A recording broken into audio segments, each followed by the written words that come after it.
Honorable sénateur, comme beaucoup d'entre vous le savent, j'ai passé la majeure partie de ma carrière dans le secteur des services de santé. J'ai donc eu la chance de travailler avec des dizaines de bases de données, dont aucune n'a jamais communiqué avec les autres. Je souhaite mettre à profit une partie de cette expérience dans mon intervention aujourd'hui. Je dois dire que j'étais enthousiaste à l'idée de voir ce projet de loi présenté, et merci à la sénatrice Kingston d'être la parraine. Je pense que la fragmentation des données de santé nuit aux Canadiens et fait perdre un temps précieux à nos prestataires de soins de santé de première ligne. Même si nous avons essayé de donner la priorité aux patients, les Canadiens ne disposent toujours pas d'un système d'information sur les patients unique et interconnecté sur lequel eux-mêmes et leurs prestataires puissent compter. Pour moi, des soins centrés sur le patient, c'est s'assurer que les patients se sentent compris et pris en charge lorsqu'ils entrent dans le système de santé. Il est difficile de faire en sorte qu'un patient se sente compris quand on lui demande de se répéter à chaque fois qu'il se représente dans un établissement de soins de santé. Nous savons depuis longtemps comment remédier à cela. Les systèmes d'information devraient communiquer entre eux. Les patients devraient avoir accès à leurs propres informations de santé. Et ces informations devraient les suivre tout au long de leur parcours dans le système de santé afin que les professionnels chargés de leurs soins aient une vue d'ensemble. Demandez à un médecin généraliste, une infirmière, un travailleur social, un ergothérapeute ou n'importe quel membre d'une équipe de santé communautaire.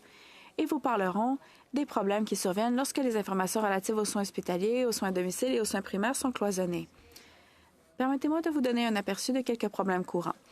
Un aide-soignant à domicile peut se rendre chez un patient pour ses soins quotidiens et découvrir que celui-ci a été admis à l'hôpital pendant le week-end et qu'il est décédé.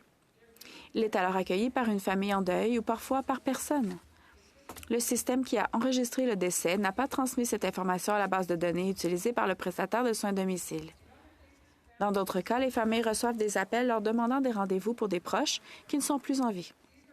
Il s'agit là d'inefficacité, mais surtout, ces situations sont douloureuses pour les familles et démoralisantes pour les prestataires. Une autre perte de temps courante se produit dans le domaine des soins communautaires. Par exemple, un travailleur en santé mentale communautaire peut être chargé d'accompagner une personne atteinte d'une maladie mentale grave. Ces personnes se trouvent souvent à la croisée de nos systèmes de santé et de justice. Il n'est pas rare qu'un patient fasse l'objet d'une ordonnance de traitement communautaire en vertu de la loi sur la santé mentale, nécessitant un traitement régulier tel qu'une injection mensuelle. Si, par exemple, le travailleur communautaire est incapable de le retrouver et de lui administrer son traitement, il peut imaginer le pire. Il peut passer des heures à passer des coups de fil, à contacter la police ou des équipes de terrain pour tenter de localiser la personne qu'il croit disparue, avant de découvrir plus tard que celle-ci a été admise à l'hôpital ou qu'elle se trouve actuellement aux urgences. Je pense que le problème le plus flagrant que j'ai rencontré est le manque de transfert de données entre les soins hospitaliers et les soins de proximité. Les points de transition dans la prise en charge augmentent toujours le risque que les patients et les usagers ne reçoivent pas les soins de suivi appropriés ou l'approche de soins adéquate lors de leur admission à l'hôpital, y compris en matière de médicaments, en particulier lorsque les schémas thérapeutiques sont complexes. Des choses sont oubliées. Et j'ai vu bien trop souvent des injections mensuelles importantes manquer pour les personnes atteintes de schizophrénie. C'est éprouvant sur le plan émotionnel et cela prend inutilement du temps, un temps qui pourrait être utilisé beaucoup mieux, surtout compte tenu du nombre de patients et clients à prendre en charge. Cela empêche nos travailleurs de première ligne déjà surchargés de fournir les soins dont les patients ont besoin. Je vais également vous donner un exemple personnel. Il y a quelques semaines, j'ai subi une intervention chirurgicale ambulatoire. J'ai dû me rendre chez mon médecin généraliste pour un examen préopératoire. Je devais apporter à mon médecin généraliste un formulaire à remplir.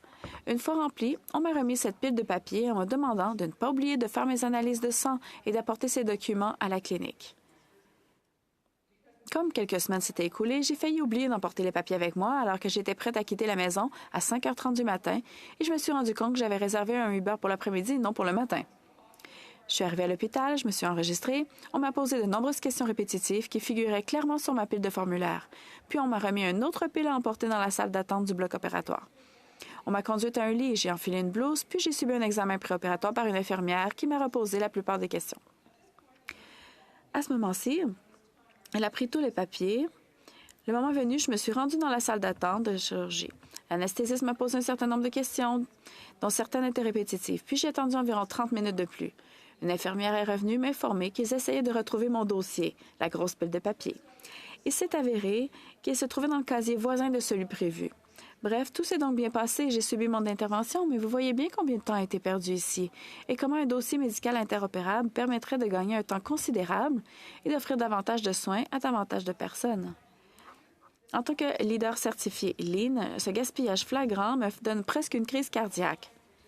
Bref, si les bases de données de notre système de santé pouvaient communiquer entre elles, les informations pourraient facilement suivre le patient.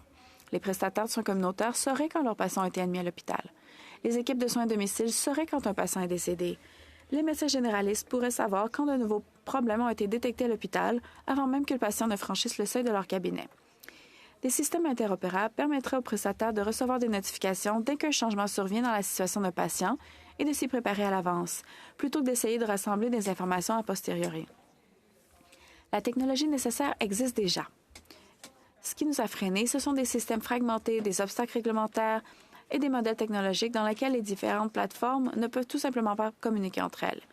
En attendant, les professionnels de l'informatique ont donc passé un temps fou à essayer de créer des rapports sur mesure qui téléchargent des informations d'un système et utilisent un identifiant patient commun issu d'informations téléchargées d'un autre système, dans le but de rassembler les informations qui sont souvent fournies trop tard aux prestataires.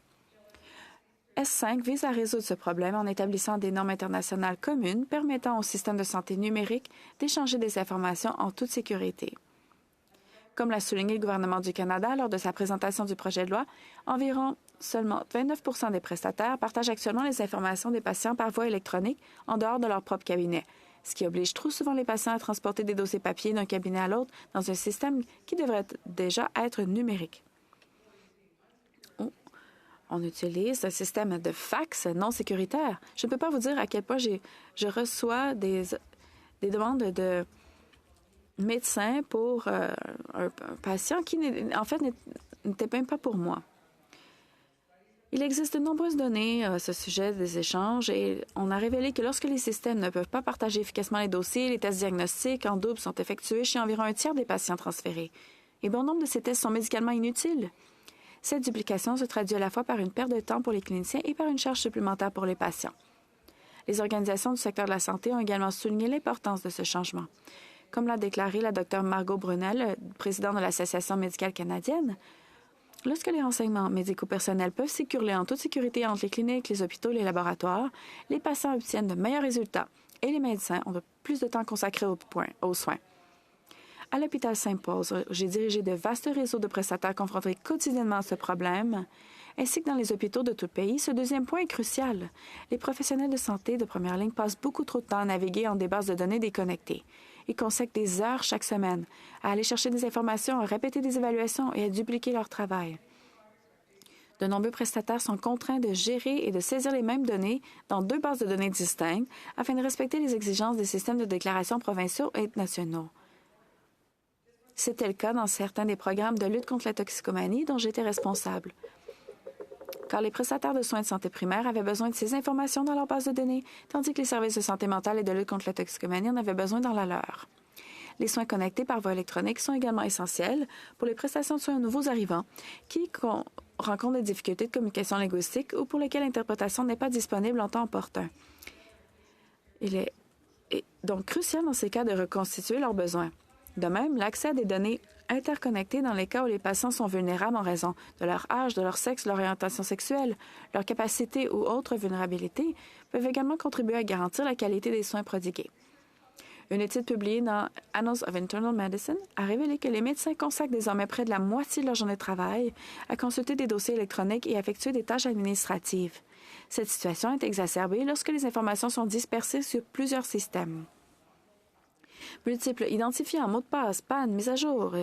Et lorsque les informations circulent plus efficacement, les prestataires passent moins de temps à rechercher des dossiers et plus de temps à s'occuper des patients.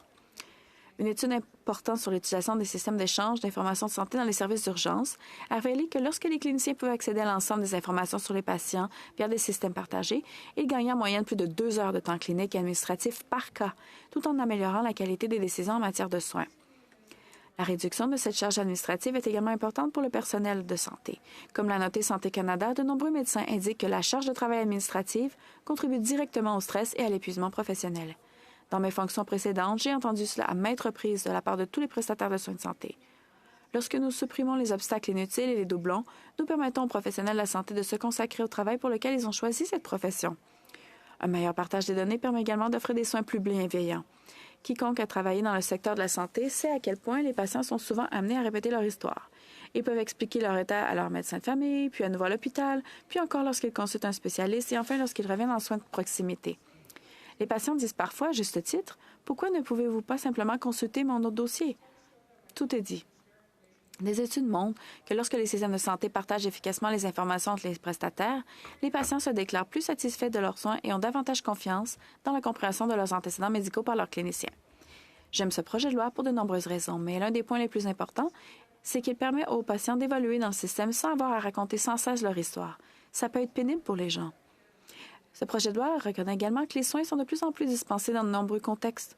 Hôpitaux, cliniques communautaires, soins à domicile, services de santé mentale, soins palliatifs et parfois prestataires privés qui offrent des services parallèlement au public. Pour que les soins soient véritablement coordonnés, ces différents maillons du système doivent pouvoir communiquer entre eux. Le Canada a déjà pris des mesures importantes dans ce sens. InfoRoute Santé du Canada a constitué une initiative précoce visant à soutenir l'infrastructure de santé numérique au pays. Et ce projet de loi s'appuie sur ce travail et nous aide à progresser vers un système interconnecté où l'information peut circuler de manière sûre et efficace pour soutenir les soins aux patients. J'aimerais soutenir un mémoire déposé par l'Association canadienne des compagnies d'assurance de personnes. Cette association craint que la définition de fournisseur de technologies d'information en matière de santé ne soit pas suffisamment large pour englober les assureurs. Ça pourrait entraîner des conséquences imprévues et bouleverser le mode de fonctionnement de leur secteur. Alors que ce projet de loi passe à l'autre endroit, j'encourage mes collègues à examiner de plus près cette question, qui a été portée à notre attention tardivement au cours de l'étude. Et j'invite le gouvernement à déterminer s'il convient d'y remédier par voie d'amendement ou de règlement. Je crois que nous pouvons mettre en place des systèmes qui protègent la vie privée tout en améliorant les soins. En fait, l'inaction comporte ses propres risques. Lorsque l'information ne circule pas correctement au sein du cercle de soins d'un patient, les prestataires sont contraints de prendre des décisions sans disposer des informations adéquates. Ce projet de loi reconnaît que les données de santé font partie intégrante de la manière dont les Canadiens reçoivent des soins sûrs, coordonnés et empreints de compassion. Je prends la parole aujourd'hui parce que je pense que le projet de loi S5 aidera les patients à mieux contrôler leur santé. Il facilitera l'accès aux informations dont les professionnels de santé ont besoin pour faire leur travail. Et nous tous, ainsi que nos familles, nos amis et nos proches, en bénéficieront. Avec un système de santé plus réactif, plus efficace et davantage axé sur les personnes que nous aidons, et j'ai hâte de le faire avancer en troisième lecture afin que nous puissions transmettre ce projet de loi à la Chambre des communes. Merci.